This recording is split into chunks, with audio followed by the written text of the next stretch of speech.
जय हिंद साथियों। अभी हम लोग उपस्थित हैं एग्जाम टूर चैनल पर। जैसा कि आप जानते हैं कि बिहार सरकार का यदि आप कोई फॉर्म भरते हैं तो आपके लिए ये महत्वपूर्ण सूचना हो जाता है, खासकर ईडब्ल्यूएस एनसीएल वाले और छात्र जिनका शादी हो चुका है, लड़की है, उनके लिए।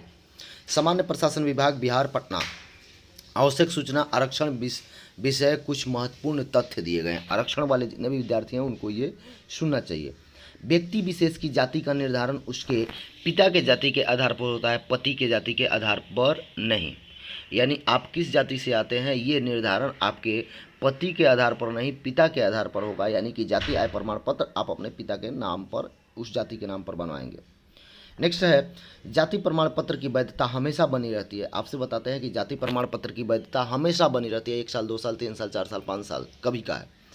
अस्थायी आवास प्रमाण पत्र की वैधता हमेशा बनी रहती है, जबकि अस्थायी आवास प्रमाण पत्र की वैधता तिथि से 1 साल तक। यानी कि आपके पास अस्थायी निवास है तो इसकी वैधता तब तक बनी रहती है जब तक कि आप फिर अस्थायी निवास दूसरा चेंज नहीं करते हैं।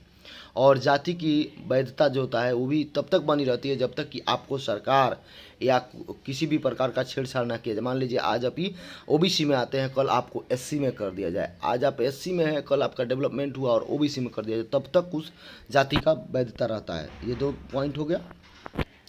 2 पॉइंट हुआ आपका, जो यदि आप लड़की है, शादीशुदा है, तो आपका जाति बनेगा पिता के जात पर, न कि पति की जात पर।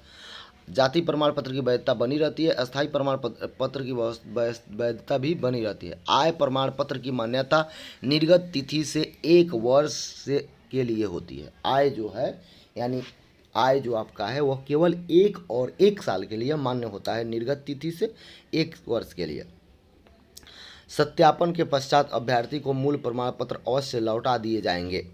नेक्स्ट है, क्रीमी लेयर में नहीं आने के संबंध में विविध प्रपत्र में अभ्यर्थी से अंडरटेकिंग प्राप्त करना। पुराने क्रीमी लेयर रहित प्रमाण पत्र के आधार पर नया क्रीमी लेयर रहित प्रमाण पत्र निर्गत किया जा सकता है।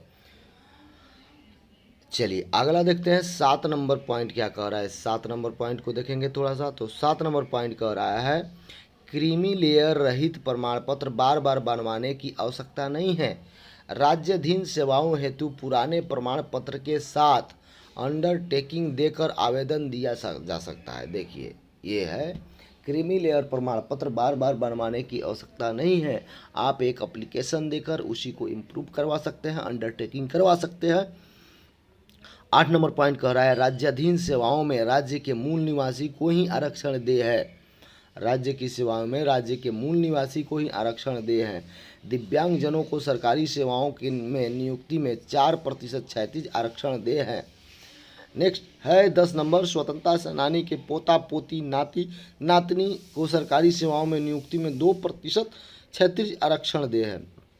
देख लीजिए, स्वतंत्रता सेनानी के पोता पोती नाती नातिन को 2% और दिव्यांगजनों की 4% क्षैतिज आरक्षण मिलता है।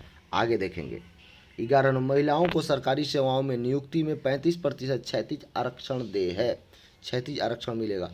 WBC यानी कि पिछड़े वर्ग की महिला का तात्पर्य है कि अनुसूचित, देखिए यहाँ पे अनुसूचित जाति, अनुसूचित जनजाति, अत्यंत पिछड़ा वर्ग एवं पिछड़ा वर्ग की महिलाएं इसे सरकारी सेवाओं में नियुक्ति में 3% ऊर्ध्वाधर आरक्षण दे हैं, जो 25% क्षैतिज आरक्षण के अतिरिक्त है। देख लीजिए यहाँ पे ये विशेष समझिएगा, ये विशेष रूप से समझिएगा कि 35% तो सभी महिलाओं का है, लेकिन 3% और क्षैतिज है। तो उसमें आप देखिएगा कि WBC यानी पिछड़े वर्ग की महिला का तात्पर्य है अनुसूचित जाति, अनुसूचित जनजाति, अत्यंत पिछड़ा वर्ग एवं पिछड़ा वर्ग की महिलाओं इसे सरकारी सेवाओं में नियुक्ति में 3% ऊर्ध्वाधर आरक्षण दे है, जो कि क्षैतिज आरक्षण के अतिरिक्त है। तो आपको यदि किसी भी प्रकार का इसमें समस्या हो तो इसे आप देख लें, वह BSSC के विद्यार्थी हों या कोई भी विद्यार्थी हों जो बिहार से संबंध रखते हैं, बिहार में से जुड़े हुए हैं, उनको देखना चाहिए। जय हिंद।